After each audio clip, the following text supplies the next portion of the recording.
Le principe de ces réactions radicalaires fait que ça travaille en boucle comme ça et ça s'oxyde indéfiniment. Donc on pourrait créer ce cycle. Alors c'est dommage parce que c'est peut-être trop loin. Non, j'arrive pas à montrer. Donc le pointeur ne sert à rien. Donc cet acide linoléique oxydé, peroxydé, donc qui chez vous se traduit par de l'huile qui se rancit en présence de l'oxygène, donc va indéfiniment générer une réaction en chaîne, sauf si on introduit une phase de terminaison, c'est-à-dire un antioxydant, qui va permettre d'arrêter ce processus ou de moins le diminuer. Donc c'est ce qu'on a fait là, et ce que j'ai appelé AH, qui est mon extrait antioxydant, où quand on était dans le milieu aqueux où j'introduisais cet extrait-là, j'avais la mesure par un appareil qui me permettait de montrer la consommation d'oxygène au fil du temps, et donc qui était croissante, puisque là on voit bien que ce mécanisme consomme de l'oxygène à cause du O2 qui est là, et à partir du moment où j'introduisais mon antioxydant, on avait la pente de consommation de l'oxygène qui diminuait. Alors, bien sûr, l'idéal aurait été à zéro. Ça ne m'est jamais arrivé. Malheureusement, je n'ai pas trouvé le produit miracle. Mais par contre, j'ai trouvé des extraits antioxydants qui, aujourd'hui, sont commercialisés à grande échelle et qui ont vu naître de nombreuses sociétés. Notamment, je peux citer Naturex, puisqu'en fait, l'extrait de romarin sur lequel j'avais travaillé en 1990 a donné lieu à la création et en tout cas à faire démarrer cette entreprise qui est maintenant connue au niveau mondial et qui commercialise de nombreux extraits antioxydants. D'ailleurs, on leur achète chez Arcopharma pas mal de ces extraits-là, et notamment le cacao, le romarin, la soja, etc. etc. Donc, c'est un partenariat en fait. Et sous réserve, bien sûr, que j'ai dû, pour pouvoir créer ce partenariat avec Naturex, mettre en stand-by ma thèse, c'est-à-dire, pas vraiment en stand-by puisque je l'ai soutenue, mais elle a été confidentielle pendant 10 ans. Voilà. Donc aujourd'hui, elle est accessible sur Internet, mais c'est quand même assez complexe. Je préfère assez indigeste pour ceux qui n'ont jamais fait de chimie. Cet antioxydant qu'on introduisait, en fonction de sa capacité à capter les radicaux libres et donc à désamorcer ce processus circulaire, a permis de mesurer le pouvoir antioxydant des plantes, tout simplement. Donc moi j'avais ma méthode qui était en labo, in vitro, et puis on verra tout à l'heure la modernisation de cette technique, 20 ans après, presque 25, je ne sais plus exactement, à quelle année la machine, le test EDEL a été créé, et ou en tout cas démarré, mais en tout cas, j'étais un petit peu précurseur de tout ça, et c'est voilà la raison pour laquelle je me suis intéressé à ce sujet. Alors, les radicaux libres, qu'est-ce qu'ils font? Comme j'ai dit qu'ils étaient instables, ils peuvent s'attaquer à l'ADN en perturbant la réplication de l'ADN, en entraînant des mutations, éventuellement des cancers. Si j'ai le temps, je raconterai une anecdote par rapport à ce que c'est qu'un cancer, on verra en fin de conférence. On peut aussi s'attaquer aux membranes cellulaires, aux protéines. En fait, tout ça, c'est pas forcément bon pour l'organisme. Par conséquent, au niveau de la cellule, ça peut générer la mort de certaines cellules. Au niveau tissulaire, ça peut créer un durcissement des artères et à des problèmes cardiovasculaires, également détérioration du collagène. Alors ça, c'est quelque chose que tout le monde peut voir, parce qu'il s'agit de la peau essentiellement, et donc le relâchement cutané, tout le monde sait ce que ça veut dire, c'est les rides, l'affaissement cutané, etc. Donc, les radicaux libres sont l'une des causes, je ne dis pas la seule, du vieillissement de l'espèce humaine et organique, on va dire. Alors, les radicaux libres possèdent des moyens de défense permettant... l'organisme, possède des moyens de défense qui met en jeu des enzymes, parce que si on n'avait rien en nous, le corps s'autodétruirait à cause de l'oxydation ultra rapide, et donc ces enzymes qu'on a tous dans notre système immunitaire, donc les plus connus sont la superoxydase dismutase, communément appelée SOD, la glutathion peroxydase, donc celle qui inhibe la peroxydation. J'en ai d'autres que peut-être je n'ai pas mis, mais j'aurais dû, parce que vous avez par exemple la coenzyme Q10, c'est un peu à la mode, donc j'aurais dû la rajouter. Ce sont des coenzymes, un facteur coenzymatique qui permet également de freiner ce processus de mise en chaîne radicalaire. Par contre, donc, quand on a une trop grande quantité de radicaux libres, ces antiradicaux libres naturels sont débordés, et c'est cela que je dénommerai, ou que c'est pas propre à moi, dénommons le stress oxydatif. Donc c'est quoi exactement ce stress oxydatif? C'est quand on a une trop grande quantité de radicaux libres et qu'on génère des dysfonctionnements de certaines fonctions cellulaires. Alors, il existe deux types de radicaux libres, ceux qui sont endogènes, c'est-à-dire propres à notre corps, et les facteurs externes, exogènes.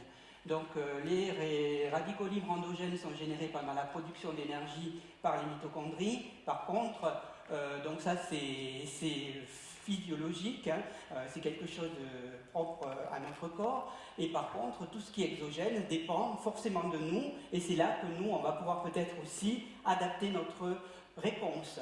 Donc, les exogènes, c'est le stress, la fatigue.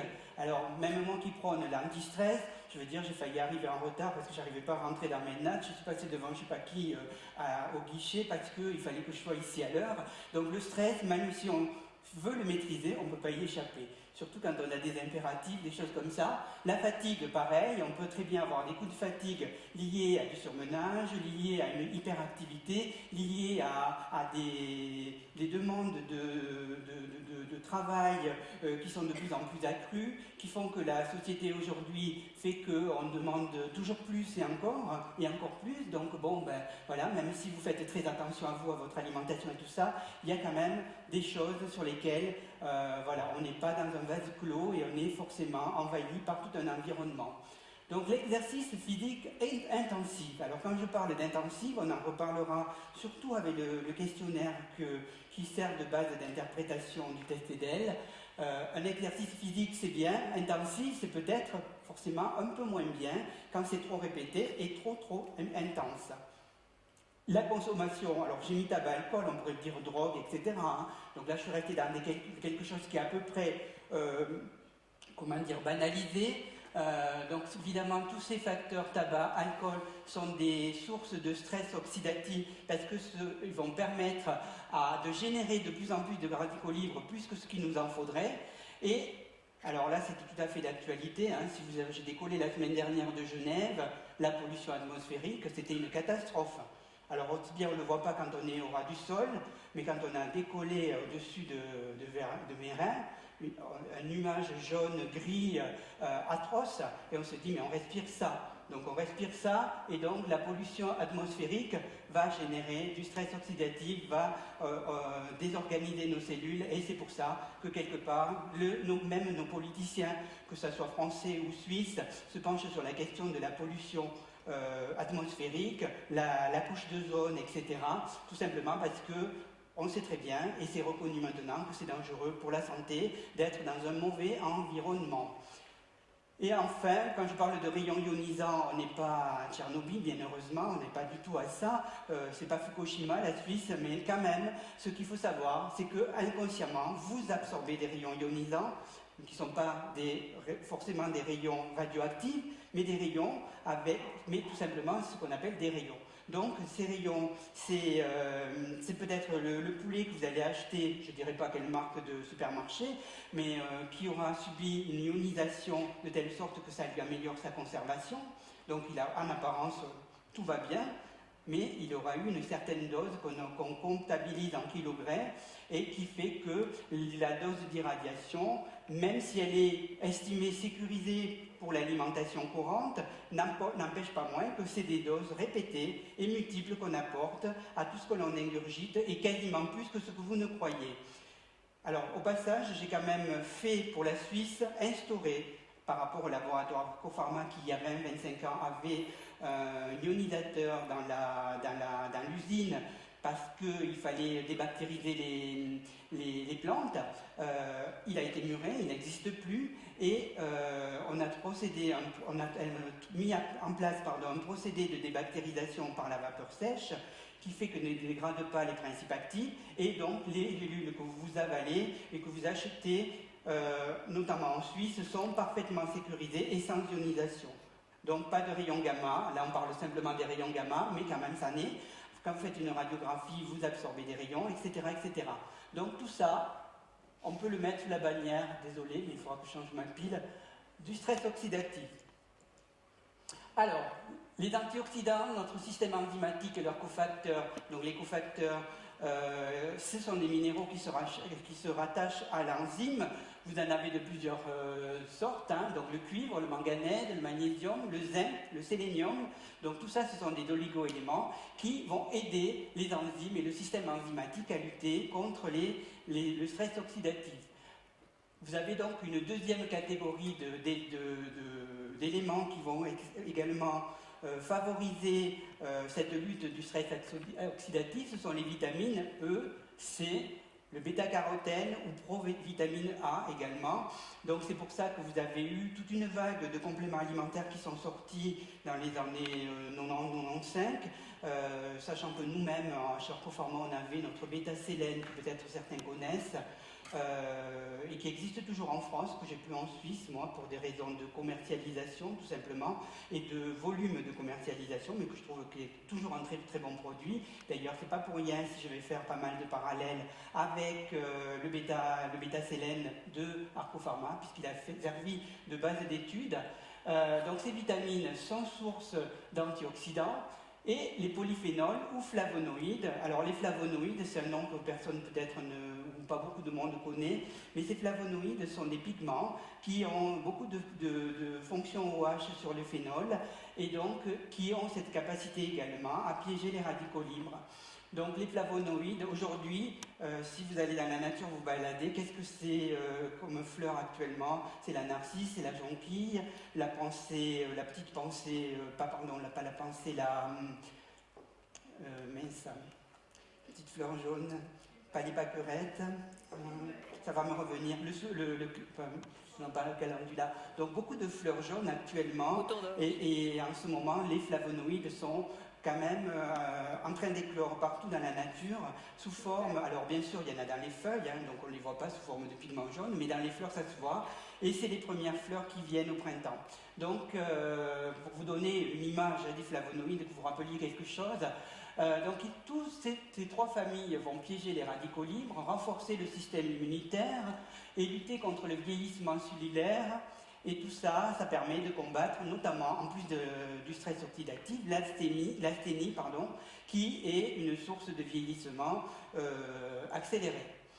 Alors là, c'est en parallèle avec cette conférence, je voulais faire un retour en arrière sur une étude qui a été complètement décriée, mais je voulais mettre un peu la lumière sur cette étude quand même, parce qu'il suffit qu'il y ait un bruit de couloir qui court, et puis tout se propage comme une rumeur, et qui n'est pas forcément fondée. Alors, il y a des choses, je vais vous donner la vérité sur l'étude de Sylvie Max, qui a été une étude qui a été menée sur plus de 13 000 Américains, pendant 8 ans. Il y avait un groupe placebo, un groupe avec supplémentation antioxydant, et en plus, sur certains de ces groupes, il y avait des volontaires qui se sont portés volontaires donc, dans l'étude, parce qu'ils avaient une approche problème de dérèglement de thyroïde, parce qu'ils avaient, au cours d'un voyage, été sur la Côte d'Azur et en 1986, au moment où le nuage de Tchernobyl a créé encore quelques retombées sur le sud de la France, notamment, et peut-être même en Suisse. En tout cas, dans cette étude, j'en connais en personne qui se sont portés volontaires. Et donc, au bout de l'étude, 31% du risque de cancer chez les hommes ayant reçu des antioxydants à dose nutritionnelle a permis de montrer qu'il y avait une réduction de 31% par rapport au groupe placebo. Donc c'est quand même pas mal. Par contre, la diminution de 37% du risque de décès chez les hommes ayant reçu les antioxydants à dose nutritionnelle, et cela c'est à dose massive. Alors d'un côté il y a eu ça, mais après, quand on voit ce que donne la quantité de l'étude en bêta-carotène, vitamine C, E, zinc et sélénium, des quantités à peu près donc, classiques, on va dire, qui aujourd'hui sont encore dans l'ordre des choses, l'ordre de grandeur de ce qu'on appelle les AJR, donc les apports journaliers recommandés. De nombreux produits ont ainsi apparu sur le marché à base de vitamine ACE, zinc, sélénium, dont notre bêta-sélène, vous avez la photo, et qui a été vendu il y a 3-4 ans à peu près en Suisse. Alors pourquoi on a créé tous ces compléments alimentaires, en fait, notamment quel que soit le laboratoire, il y a eu ces apports de compléments alimentaires massifs, tout simplement parce que Sublimax démontrait que suite à l'apport d'antioxydants et surveillés, journalières, avec 2 prises par jour, etc., a démontré que finalement, si on prenait 5 fruits et légumes par jour, on arrivait à une bonne chose, ça permettait d'enrayer un petit peu le risque de stress oxydatif, ou du moins de diminuer. Et donc, c'est les fameux slogans que vous avez encore aujourd'hui, 20 ans après, pour votre santé, mangez 5 fruits et légumes par jour. Mais, si vous voulez, aujourd'hui, je suis un petit peu contre ce slogan, parce qu'en fait, quand on sait que s'il faut 15 mg de zinc par jour, ben, normalement on le retrouverait dans 12 kg de fruits et légumes et pas de culture industrielle, donc de la bonne culture dans une terre riche, etc. 7,7 kg de fruits et légumes correspondent à peu près à 55 microgrammes de sélénium, qui est donc la JR recommandée pour la Suisse, et 2 kg de fruits et légumes qui apporteraient 200 mg de vitamine E. Alors j'exagérais évidemment parce que j'ai fait la somme de tout ça, ça fait 21,7 kilos de fruits et légumes par jour. Alors bon courage, parce que ça, c'est pas possible de l'avaler. Et puis même si vous dites, dans les 12 kilos de fruits et légumes, il y a aussi la vitamine E, il y a aussi le sélénium, il n'en reste pas moins qu'il faut quand même avaler 12 kilos de fruits et légumes, et c'est pas possible. Donc, c'est de là qu'est né le gros essor, l'intérêt d'une supplémentation en vitamines et oligo-éléments, chez les patients âgés et carencés, notamment, donc c'est les populations cibles qui ont bénéficié et qui bénéficient en premier lieu de cette supplémentation pour la relance de l'immunité, parce que, on verra tout à l'heure, quand on est dans un niveau équilibré de stress oxydatif, l'organisme a toutes ses défenses, alors que lorsqu'il est en stress oxydatif, il y a des carences et donc des faiblesses immunitaires. Dans la baisse des pathologies infectieuses associées, donc les grippes, les petits virus, les choses comme ça, pour la diminution de la prise d'antibiotiques. Voilà, donc tout ça, ça peut permettre, au lieu de partir sur une antibiothérapie ou des choses comme ça, on peut faire de la prévention avec les antioxydants, on peut immuniser un petit peu mieux notre système immunitaire, etc. Alors, pourquoi cette supplémentation est-elle indispensable? Donc, déjà, vous avez plus ou moins, j'ai déjà planté le décor, vous avez plus ou moins bien compris que les apports journaliers vitamine C, E, zinc et sélénium par rapport à une journée équilibrée va donner ce genre de quantité. L'apport nécessaire pour un adulte et un homme, bon, en vitamine C, ça irait à peu près, l'apport nécessaire. Mais là, il en faut 50 fois plus de sélénium, 7 fois plus de zinc, 3 fois plus, voire 4, 3 fois plus, de vitamine E. Et là, on s'imagine quand même qu'on est dans une alimentation où on fournit de la vitamine C par le biais de fruits, jus de fruits, etc. Pour les seniors, les apports sont légèrement augmentés, mais pas énormes, de 0,06 pour le sélénium à 0,08. Parce que justement le sélénium est un des processus métaboliques du cerveau et donc la dégénérescence du cerveau chez les seniors malheureusement est une réalité, et donc si on peut ralentir tout ça, il faut forcément supplémenter davantage en sélénium, en zinc, etc., etc. Donc pour atteindre ces apports recommandés nutritionnels, conseillés, maintenant on ne dit plus AGR mais ANC, apport nutritionnel conseillé avec l'alimentation pour le zinc, le sélénium, vitamine E chez les personnes carencées, il n'y a pas d'autre solution que d'apporter des compléments alimentaires. Alors pourquoi les suppléments alimentaires sont toujours indispensables dans ce cas-là? Parce que nos apports ont diminué de moitié en 100 ans, parce que ça aussi, je l'ai un peu évoqué au tout début de la conférence, mais la qualité de l'alimentation, de la culture intensive fait que beaucoup de fruits arrivent à peine à maturité et puis surtout en croissance accélérée, des fois en hors-sol, etc., qui fait que l'apport en vitamines dans les fruits et légumes ou en polyphénol ou autres nutriments hyper intéressants pour notre organisme a beaucoup baissé. La quantité a diminué pour une même portion alimentaire. Là, alors vous allez me dire, on mange plus qu'avant, au Moyen-Âge, ils ne mangeaient pas à leur faim, certes, mais voilà, on a quand même aussi ce déséquilibre aujourd'hui lié au fait que la qualité s'est dégradée, la consommation de produits modifiés, parce que la transformation liée à l'industrie agroalimentaire est une réalité. Quand on achète des produits surgelés, ils ont été préparés avant, donc forcément en quantité massive, avec des procédés de fabrication alors je ne dirais pas jusqu'à la fabrication, mais en tout cas des process de mise en forme du produit qui sont des fois agressives pour celui-ci, qui lui font perdre tous ses vitamines et minéraux, peut-être en tout cas une grosse partie.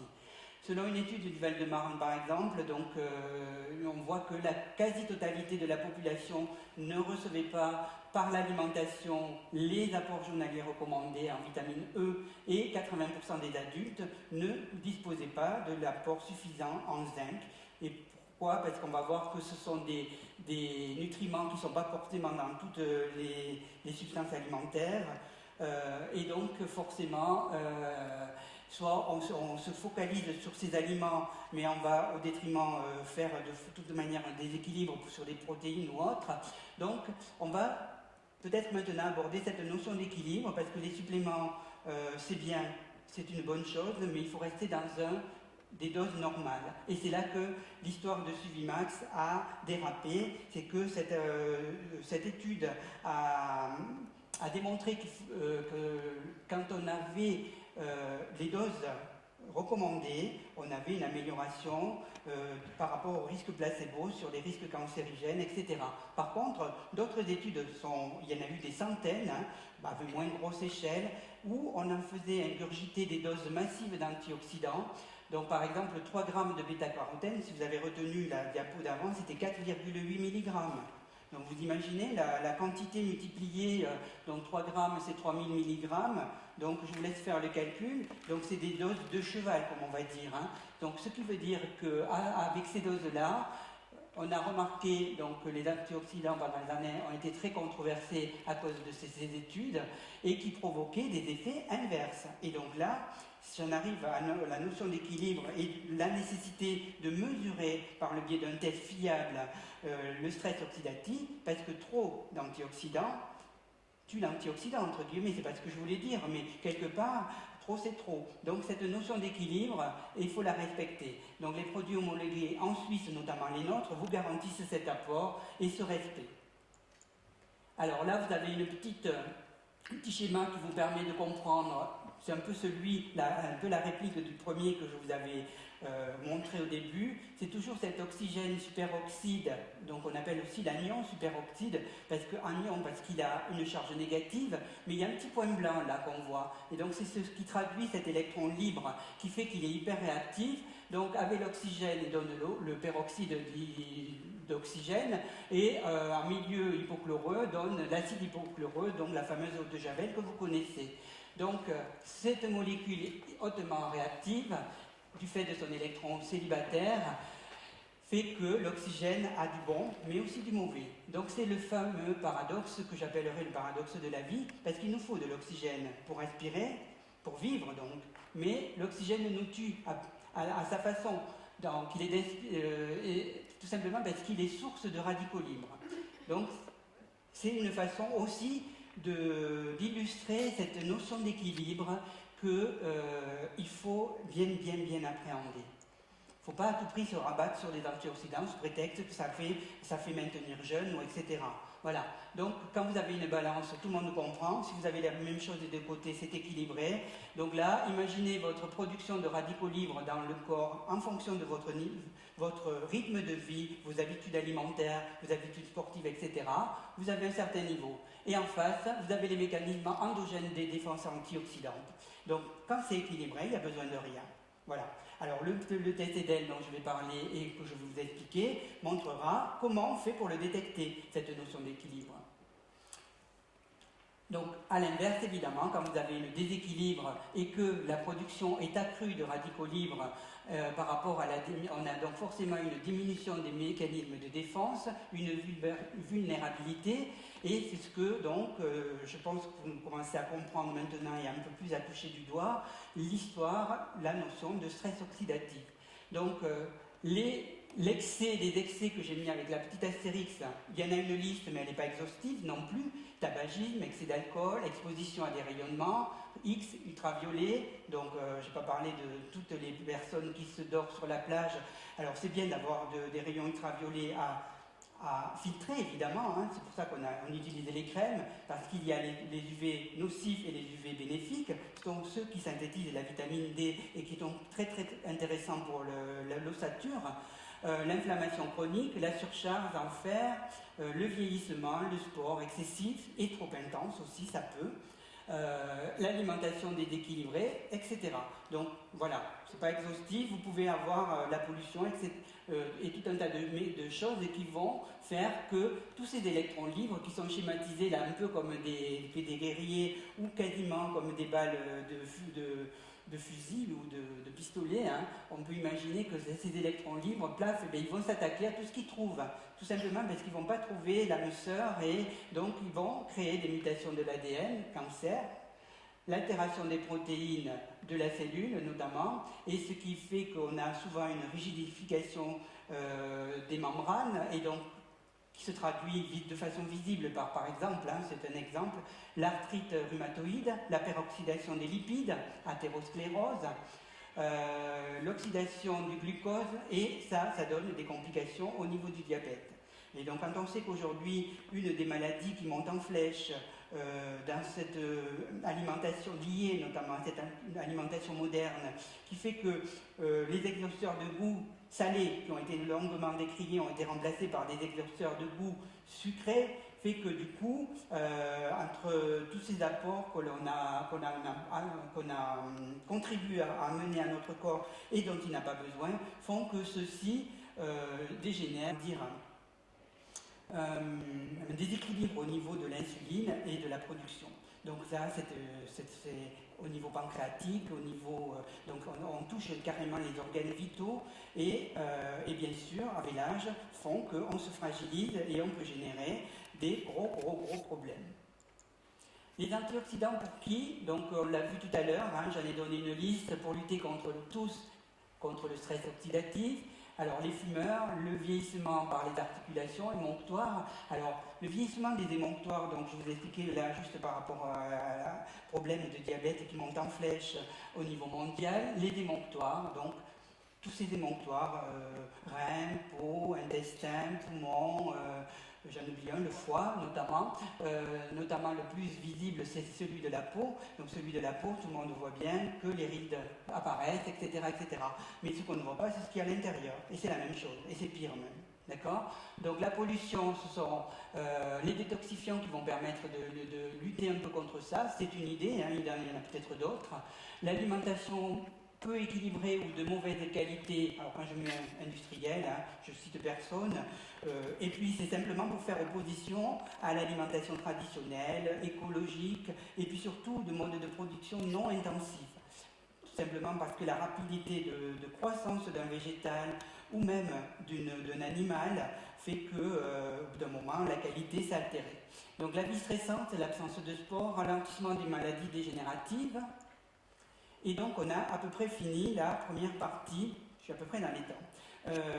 Est-ce que ça vous interpelle? Ça va? Ça commence à bien au niveau de la notion d'antioxydant? Est-ce que vous êtes déjà un peu plus au fait de ce que ça signifie? Hein? Donc maintenant que vous avez un peu compris comment ça se manifeste, et surtout, j'espère bien compris même d'ailleurs, comment ça se manifeste, j'arrive au niveau de la mesure du stress oxydatif, et c'est un test EDEL, c'est pas moi qui l'ai baptisé ce test, donc l'inventeur est dans la salle, et qui a mis au point en tout cas avec une équipe, un industriel qui travaillait dans l'électronique, qui a mis au point ce test qui mesure le pouvoir antioxydant. Donc, nous-mêmes, quand on avait mis une étude en balance chez Arcopharma sur le sélénium ACE, donc c'est le fameux bêta-sélène que vous avez vu, sur un produit MMF Richley, qui était un produit un peu ancestral, on va dire, on faisait une mesure. Donc moi je vous ai expliqué la mienne que j'ai mis au point pendant ma thèse. Il y a celle-ci qui est plus simple déjà, qui était déjà une mesure physique par spectrophotométrie, oxydant, donc test oxygène radical absorbance capacity, donc le test ORAC, c'est plus connu sous ce nom-là. Peut-être que vous en avez entendu parler. Donc c'était déjà les précurseurs de la mesure de capacité antioxydante. C'est une méthode qui a été publiée en 93. J'ai moi-même donc soutenu ma thèse en 93. Donc on était vraiment dans l'air du temps avec cette mesure et ce désir de vouloir quantifier soit d'un côté ce qui s'est passé au niveau du corps, soit de notre côté, c'est-à-dire le mien, ce qui se passait au niveau des végétaux pour lutter contre ce stress oxydatif. Donc une méthode, Arcopharma et Richley ont mis ensemble en commun par une biais de collaboration et une étude contre placebo et qui a permis de mesurer CTS. Donc on utilisait la fluoréicéine qui est un réactif qui donne une fluorométrie mesurable par spectrophotométrie. Alors là, si vous n'avez pas fait de chimie, laissez tomber. C'était quelque chose qui donne une densité optique en fonction de la réponse que l'on a sur le réactif. Et grâce à ça, on pouvait mesurer l'inhibition des radicaux libres, les temps d'inhibition et même le temps d'inhibition des radicaux libres. C'est-à-dire qu'on pouvait le faire dans le temps et voir si ça marchait pendant une demi-heure, 1 heure, 2 heures, une demi-journée, 3 jours, etc. Et on voyait que la réponse se modulait au fil du temps. Et en plus logique. Donc ça c'est pour un peu expliquer sur quoi on est parti, parce qu'on n'est pas parti de rien.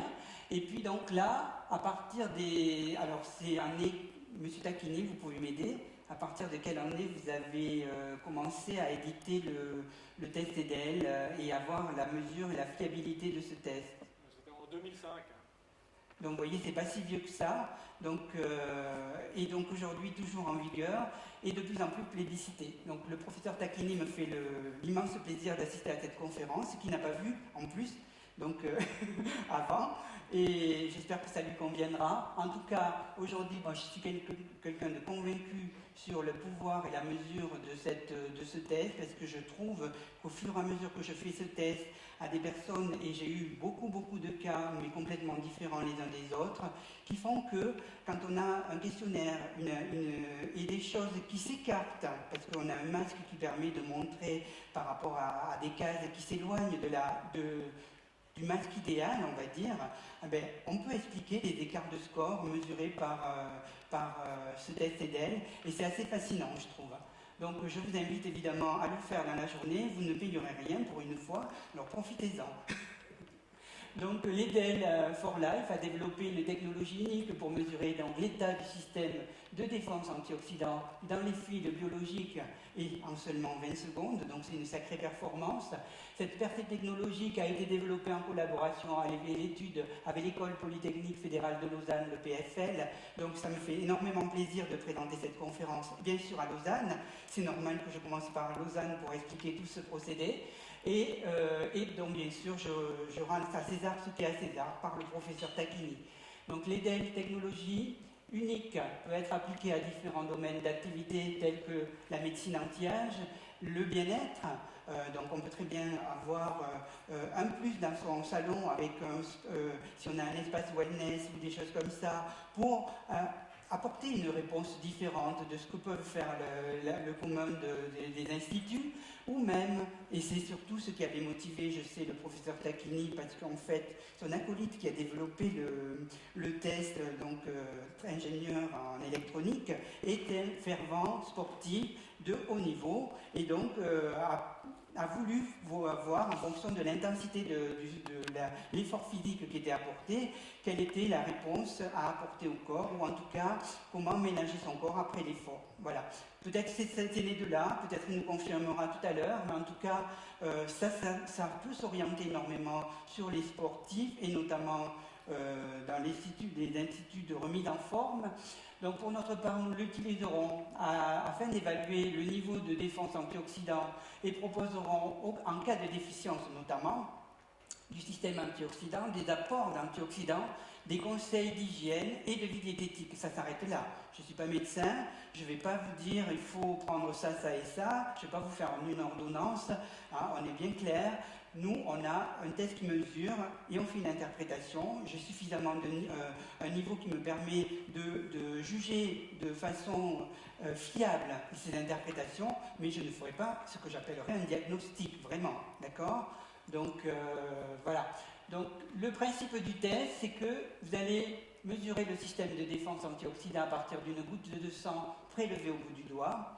Donc c'est comme pour tous les diabétiques, c'est les mêmes stylos piqueurs. Il me faut une micro-goutte de sang que on va mettre sur des cellules électroniques, sur une puce électronique, pardon. Et donc établi sur une population de personnes en bonne santé, le résultat est faible dans la zone de confort ou trop élevé. Donc on se trouve soit là, résultat faible, zone de confort ou stress accru. Alors on a parlé de stress en déficience, mais donc il y a aussi le stress à ce que j'appellerais le système pro-oxydatif, avec trop d'antioxydants. Et donc, quand on venait sur cette zone de confort, le TTDL est facile à lire parce qu'il met votre score et il va donner un trait qui va se déplacer en fonction de votre score. Donc si votre trait il est là, c'est parfait. Donc on va dire que là, vous avez une réponse de votre corps par rapport aux attaques antioxydantes qui est super bonne, il n'y a rien d'autre à faire. Vous continuez, bien sûr, ça ne veut pas dire qu'il faut relâcher, hein, ça veut dire qu'il faut continuer à avoir l'hygiène de vie que vous avez tous les jours. Ceci étant dit, quand on fait le test, malheureusement, 9 fois sur 10, ce n'est pas le cas. On est un peu en bas, on est un peu dans le rouge, on est un peu dans l'orange. Alors moi je ferais même, si certains le veulent, voir quand même les choses de plus près et appréhender le score. Pour un homme de 35-50 ans, ou 55 ans, je ne sais plus quelle était la graduation, il faut avoir un score de 200. Hier je l'ai fait. Bon, j'avais beaucoup de choses à gérer, donc un petit peu stressé quand même, et j'ai eu un score de 179, ce qui n'est pas mal, mais j'étais par là, on va dire. J'étais par là, et puis je me suis dit, bon, j'ai eu une semaine bien chargée, je suis parti à Nice, etc. Donc j'ai pas mal bougé, mal dormi, etc. Bon, l'avion, il y a eu quand même, le jour où j'ai pris l'avion, il y a eu le fameux crash, donc bon, ça aide pas, malheureusement. Et donc, je me trouve quand même malgré tout là, et je me suis dit, tiens, ça fait quand même longtemps que j'ai pas pris de la vitamine C naturelle, donc de l'acérola, puisque chez nous on a ça et c'est notre produit numéro 1. J'en ai pris ce matin, donc j'ai hâte de me mesurer pour voir si mon score a dépassé aujourd'hui les 179, et j'aimerais bien me rapprocher des fameux 200 qui sont le quota classique, et parfait, même on va dire idéal. Donc un résultat faible indique un risque de déficience, tandis qu'un résultat élevé indique un risque de suractivation du système de défense antioxydant. Et quand on parle de suractivation, on peut avoir un score élevé en étant en pleine forme, mais en commençant à incuber par exemple une maladie infectieuse, par exemple. Donc ça c'est pas mal, en période grippale par exemple, de se tester un petit peu avant. Alors je ne dirais pas que c'est fiable à 100%, hein, vous n'allez pas me faire dire ce que j'ai dit, au niveau de l'interprétation. Vous pouvez très bien dire, bon je me mesure, j'ai 250 ou 260, habituellement j'ai 170, 180, il y a quelque chose qui se passe. J'ai rien changé, je fais ci, je fais là, bon, tiens, mais il y a quand même la grippe qui traîne en ce moment. Enfin là c'est la fin, hein. Vous êtes épargnés, très bien, mais si par exemple j'ai fait ce test un mois avant et puis je me trouve tout d'un coup un score de 260 ou 280, je me posais des questions et je me disais, est-ce que je ne serais pas en train de cuver la grippe ou quelque chose comme ça, ou un virus tout simplement, et donc qu'est-ce qui se passe quand on a un score élevé sans qu'on ait besoin de dramatiser, hein. On peut se dire, soit on est en pro-oxydation, donc le corps est en train de réagir à quelque chose, donc à une agression du corps. Donc c'est peut-être aussi bien là de corriger et de dire, bon là, si c'est que le stress, on va prendre un peu de magnésium. Si c'est du sport intense, parce que les marathoniens par exemple, ça ne veut pas s'arrêter, ils font les entraînements, ils font les tests préalables pour voir à combien ils arrivent à passer, etc.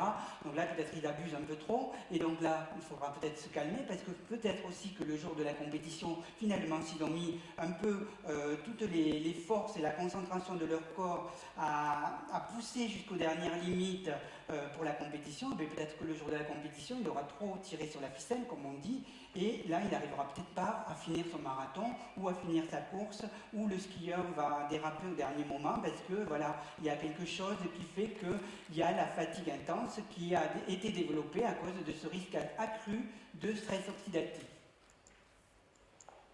Alors pour mesurer, donc on fera ça, je pense, je vous invite à le faire plutôt sur le stand parce qu'en fait, bon, même si je pense largement finir avant la fin de l'horaire qui m'est imparti, ça sera plus tranquille pour faire les interprétations, etc.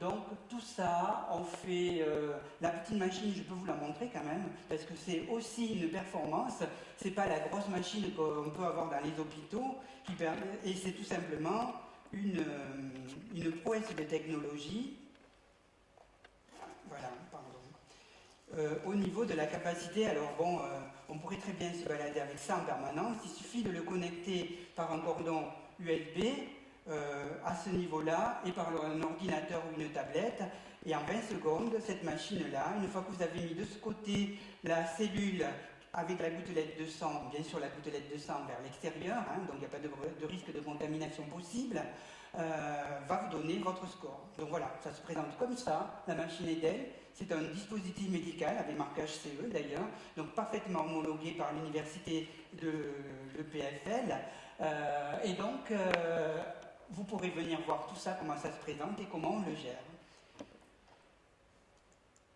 Alors, ce que j'ai fait référence plusieurs fois à un questionnaire. Ce questionnaire, il est là. Vous pouvez déjà commencer à y réfléchir. Comme ça, quand vous viendrez le faire sur le stand, vous savez à peu près, si vous donc il se base bien sûr sur l'alimentation, votre vie quotidienne, votre perception du stress professionnel, privé, etc. Exposition solaire, exposition à la pollution. Donc ça, c'est les phénomènes exogènes, hein, dont on a parlé tout à l'heure, que l'on peut facilement corriger. On peut parler aussi de phénomènes exogènes au niveau de l'alimentation, puisque c'est des choses que vous apportez. Donc ce test, vous allez cocher en fonction de si vous prenez un verre de vin rouge, ou 2 ou 3 ou 4 par jour, vous cochez. Hein, après la portion de fruits et légumes, c'est l'équivalent d'une portion équivalent à peu près la taille d'une orange, par exemple, vous voyez. Donc, si vous voyez que dans votre assiette, vous avez l'équivalent de 3 portions de fruits et légumes, bon, ben vous cocherez la case 3. Si à l'inverse, vous n'en mangez pas assez ou quasiment pas tous les jours, mettez 0. Voilà. Donc, une fois que vous aurez fait ce test, on mesurera d'abord le score et on verra les écarts par rapport à la situation idéale. Et là, on pourra voir si l'écart, s'il y en a un, est lié à la variation liée à la partie échelle d'intensité liée au facteur 16 à 21 ou au facteur 12 à 15 ou des facteurs de 1 à 11. Et donc les recommandations que l'on va faire, elles sont, je ne vais pas toutes les lister parce que je ne vais pas vous lire tout, mais simplement elles sont de 5 niveaux, au niveau alimentaire, au niveau de la pratique sportive, au niveau de la réduction du stress, le tabac parce que quand même il ne faut pas se voiler la face, plus d'une personne sur 2, voire sur 3 fume encore de nos jours et qui a du mal à s'arrêter, donc je ne jette pas la pierre. Donc on peut très bien prendre des détoxifiants pour lutter contre ça. Et éventuellement essayer de se sevrer. De façon naturelle, j'ai une solution avec le café vert et par exemple la valériane. Mais bon, on vous expliquera un petit peu tout ça sur notre espace naturopathie. Il y a d'autres facteurs qu'on peut vous suggérer, éviter l'exposition prolongée aux ultraviolets, éviter l'exposition à la pollution urbaine si on peut, évidemment, ce n'est pas toujours le cas. Par exemple, en évitant l'exposition de grand trafic, on peut à sa petite échelle essayer de s'épargner un petit peu.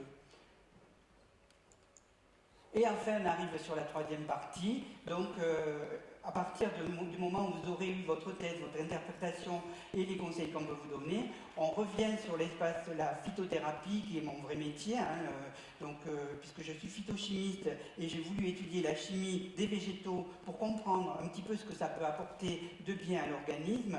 Et justement, pour surtout contrecarrer tout ce qui était arômes artificiels et tout ça, puisqu'en fait, moi, je voulais me spécialiser de façon primaire au départ sur les arômes naturels, et j'ai tenté de collaborer avec pas mal de sociétés grassoises pour les arômes et les parfums naturels. Donc, à partir de ces extraits naturels, j'ai pu développer tout ce qu'on a autour de ces extraits. Donc là, les actions correctives phyto et nutrithérapie, parce que bon, il y a les végétaux, donc la phytothérapie, les nutrithérapies, comme vous avez pu le voir, c'est des oligo-éléments qui sont bénéfiques, et donc j'ai quelques exemples à vous proposer, et c'est là que je vous rends attentif au fait que certains oligo-éléments ne sont pas présents partout, notamment le sélénium, c'est compliqué d'en trouver ailleurs que dans les noix, en quantité suffisante, on va dire, hein, dans les noix du Brésil, les céréales complètes, l'ail, les graines de tournesol, le germe de blé, l'oignon, le brocoli. Alors vous allez me dire, l'ail c'est peut-être pas top au niveau de la laine et tout ça, on a envie d'en prendre parce qu'on sait que c'est bénéfique sur la santé, sur l'athérosclérose et tout ça, mais par contre, après on a une haleine épouvantable. Alors sachez pour la parenthèse qu'on a sorti chez Arcopharma l'ail inodore. C'est une anecdote aussi intéressante de notre fondateur qui, le jour où je suis arrivé en réunion de Genève pour aller à Nice, nous a fait goûter à tous son ail désodorisé en pleine réunion à 10h ou 11h du matin. Donc je peux vous garantir qu'on l'a tous mangé et qu'on a été assez stupéfaits par le fait qu'on n'avait pas une haleine épouvantable. Mais bon, c'est vrai que les noix du Brésil, on n'en trouve pas, bon si on en trouve dans les rayons, mais on n'en mange pas forcément tous les jours. Le germe de blé, bon, c'est l'alimentation diététique, mais après, ce n'est pas des grosses quantités que vous allez absorber. Et donc, quand vous savez qu'il vous faut 55 microgrammes par jour, vous allez être en déficience malgré tout. Vous allez bien sûr corriger, hein, c'est bien de le faire, mais vous n'arriverez pas à apporter tout ce qu'il faut pour ralentir ce processus de vieillissement, puisque le sélénium, entre autres, neutralise les peroxydes toxiques et protège la cellule et préserve sa division. Voilà, donc ça c'est des propriétés du sélénium. La vitamine C, qui est bien sûr connue du grand public, hein, dénommée acide ascorbique, vitamine hydrosoluble, agit en association avec la vitamine E. Elle stimule la synthèse du collagène et empêche les pertes hydriques transcutanées. L'organisme n'a pas la capacité à la synthétiser, il doit venir de l'extérieur. C'est d'ailleurs le fait que ça a été démontré chez les navigateurs par rapport au fait que les marins développaient le scorbut quand ils partaient sur les campagnes qui duraient 3, 4, 5, 6 mois dans la pêche dans les pays, dans les mers froides. Et de ce fait, vu qu'ils n'avaient pas de vitamine C naturelle ou artificielle, mais à l'époque il n'y en avait pas, donc les fruits et légumes, même si les bateaux avaient des chargements pour tenir 15 jours, un mois et demi, après les fruits pourrissaient, etc. Et donc beaucoup de marins finissaient avec le scorbut. Donc c'est pour ça d'ailleurs qu'on a dénommé la vitamine C l'acide ascorbique, donc il lutte contre le scorbut. Donc il stimule la synthèse de collagène, empêche donc les pertes hydriques transcutanées. Alors on a 2 stars dans nos produits antioxydants chez nous, et je suis fier d'avoir lancé notamment la grenade l'an dernier, puisque je suis à l'origine de la formulation. Puisque j'y ai fait aussi quand même ajouter, en plus des antioxydants, des polyphénols qu'elle renferme, et on va voir aussi dans des toutes dernières diapositives les propriétés intéressantes de la grenade. J'ai fait rajouter un petit peu de vitamine C naturelle également, mais pour avoir l'apport journalier recommandé. Voilà. Et l'acérola bio, il existe aussi sous acérola normal. J'ai voulu faire la version bio pour éviter de mettre un édulcorant. Alors le problème, c'est que elle est vraiment astringente, tout simplement parce que l'acérola, c'est une petite cerise d'Amérique du Sud qui est hyper acide, mais qui renferme beaucoup de vitamine C. Alors, dans ce produit-là, par exemple, vous avez 225 mg de vitamine C apportée par comprimé, c'est ce que j'ai pris ce matin, et ça va me faire monter mon score d'ailleurs. Et donc, cette vitamine C est naturelle, et donc quand vous allez me dire 225 mg, c'est pas suffisant, moi je prends 2 grammes par jour ou 1 gramme par jour, sinon ça me fait rien, je vais vous dire, c'est pas la même vitamine C. C'est sûrement de la vitamine C chimique que vous prenez sous forme de doses massives, et je ne citerai pas les noms de labos qui commercialisent ces produits-là. Et donc, qu'est-ce qui se passe au niveau de votre organisme? C'est que les 1000 mg ou 2000 mg que vous allez absorber de vitamine C, si c'est de la synthétique, la moitié ne sera pas reconnue par le corps. Vous avez la vitamine D, la vitamine E, la L, donc il n'y en a qu'une seule qui est reconnue par le corps, et elles sont à 50-50. Donc déjà la moitié part à la poubelle, dans vos reins. Donc ça fatigue les reins. Et deuxièmement, si c'est une vitamine C artificielle, elle ne va pas être agrémentée de tous les constituants qui entourent la vitamine C. Parce que dans la nature, la vitamine C ne se trouve pas comme ça en claquant des doigts, elle est enrobée. Et ce qu'on appelle les glycosides. Donc ces glycosides vont permettre de ralentir l'absorption des vitamines C au cours de la journée.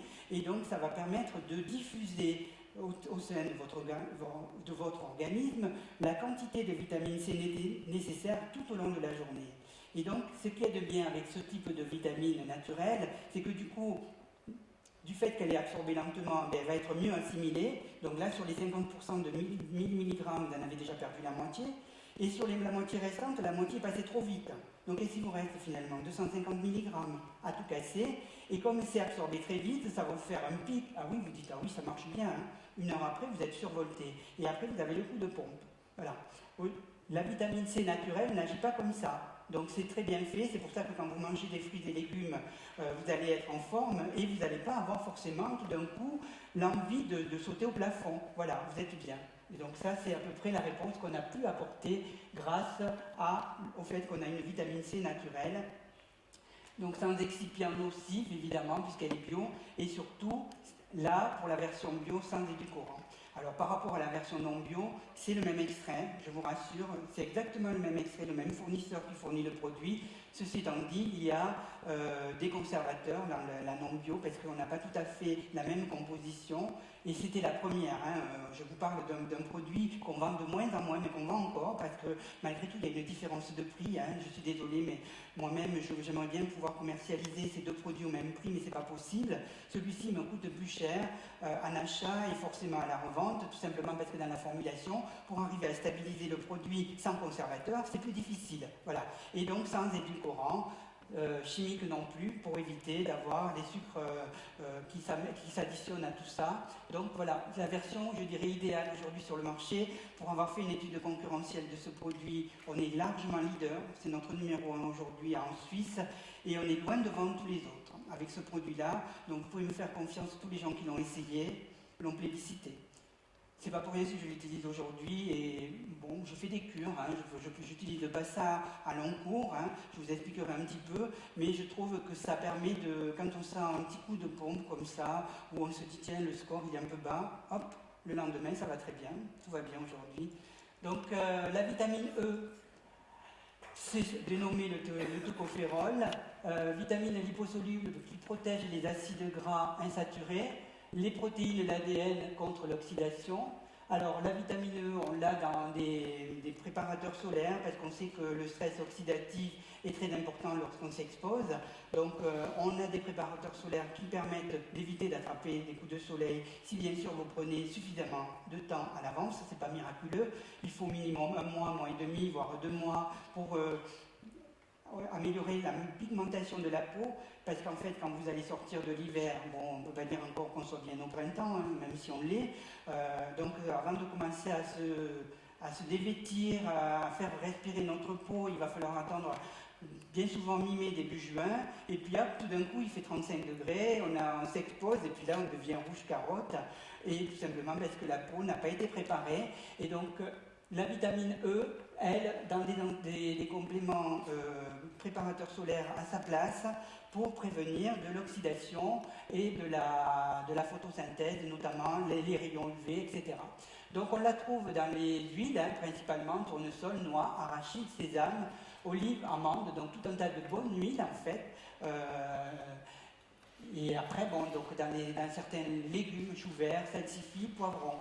Et donc l'apport journalier recommandé, c'est 12 mg par jour. Et comme vous l'avez pu le voir, en général, on est un peu loin de tout ça. Le zinc, pour finir, pour attaquer avec les oligo-éléments, C'est une fonction de photoprotection antioxydante de la peau, c'est pour ça aussi qu'on l'a dans le préparateur solaire.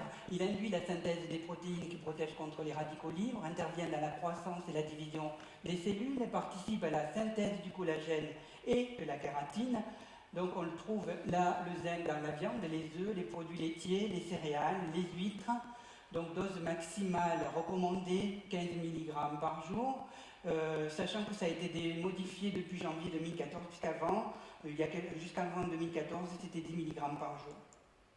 Préconisé. Alors bien sûr, quand on est à plus ou moins 5 mg, il n'y a pas d'impact. C'est comme quand je vous l'ai dit tout à l'heure, quand on avait des injections massives d'antioxydants qu'on pouvait générer des gros problèmes, parce que là, vous avez très bien compris, on va se retrouver dans le système pro-oxydatif.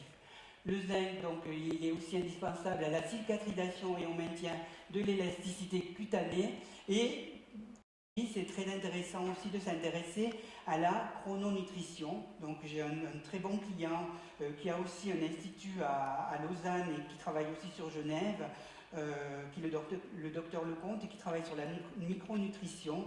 Et en fait, il a bien établi dans ses protocoles quand est-ce que le corps assimile le mieux les nutriments. Et entre autres, au niveau de la cicatrisation, il est bien évident que même dans les hôpitaux, des grands brûlés, tout ça, ils le savent, c'est plutôt le soir qu'il faut injecter les produits indispensables à la cicatrisation ou les produits, notamment naturels, à base de zinc, parce que c'est pendant la nuit que ça agit le mieux. Voilà. Le collagène, c'est pareil, la synthèse du collagène, et c'est pour ça que les enfants ont mal le soir quand ils sont en phase de croissance, 8, 10 ans, 11 ans, ils vous disent « Maman, j'ai mal au genou, j'ai mal aux jambes, tout ça, j'ai mal à la hanche », ils ont des poussées. Et c'est à ce niveau-là, le système hormonal produit plus d'hormones intensives pour la croissance et qui fait que c'est mieux assimilé si on prend un complément alimentaire à base de collagène ou d'acide hyaluronique ou de glucosamine, de chondroïtine, qui sont tous ceux qui favorisent la croissance et l'ossature le soir. Donc ça, les gens ne le savent pas. Donc voilà. Donc il y a aussi des choses intéressantes à ce niveau-là. Donc je vous invite à aller sur son site, le docteur Lecomte Chrononutrition. Je ne lui fais pas sa publicité, mais c'est pareil, je suis complètement convaincue par ce qu'il fait, et surtout l'assimilation de tous ces nutriments est indispensable et différente entre le matin et le soir. Et donc la vitamine C, entre parenthèses, c'est mieux le matin, puisqu'en plus il y a un facteur excitant qui fait que ça peut gêner le sommeil, si on le prend plutôt en fin de journée, mais ça, bon, c'est de la règle de bon sens, on va dire. Le bêta-carotène intervient dans la croissance, intégrité des cellules et de la peau.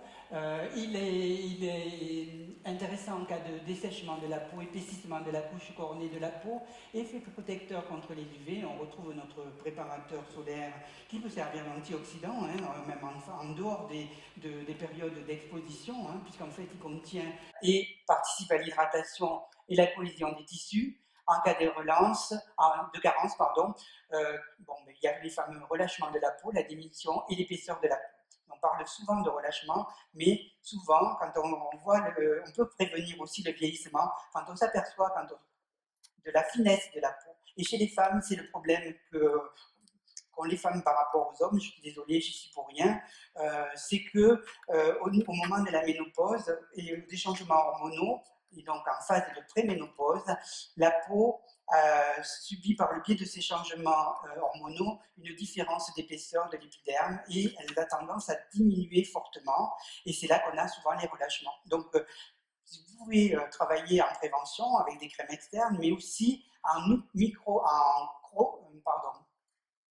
cosmétique nutritive, on va dire, ce que j'appellerais la cosmétique orale, tout simplement parce qu'il a été démontré que la nutrition et l'hydratation de la peau se fait de 4 fois plus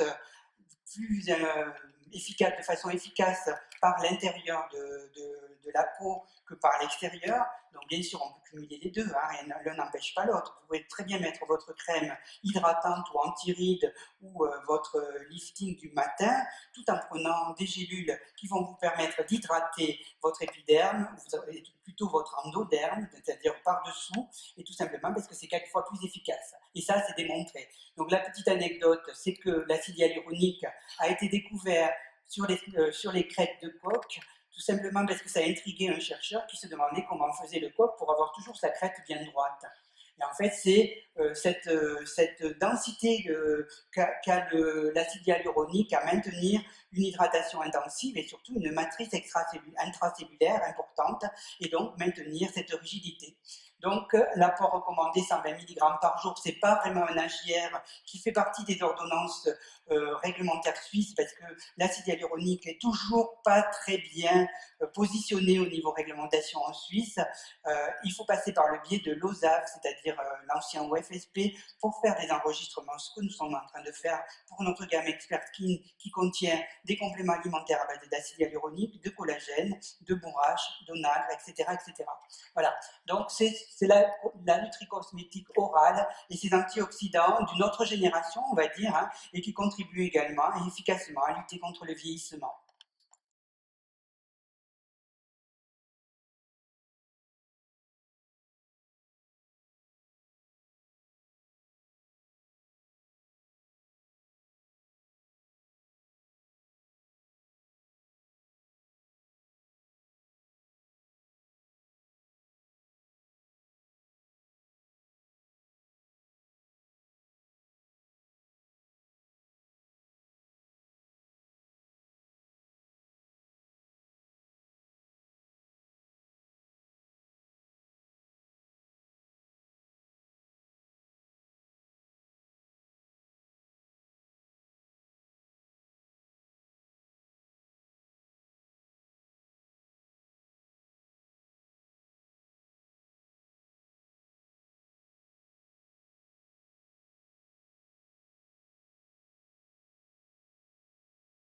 J'essaie de vous donner quelques conseils, mais j'en ai fait un paquet des erreurs, c'est certain.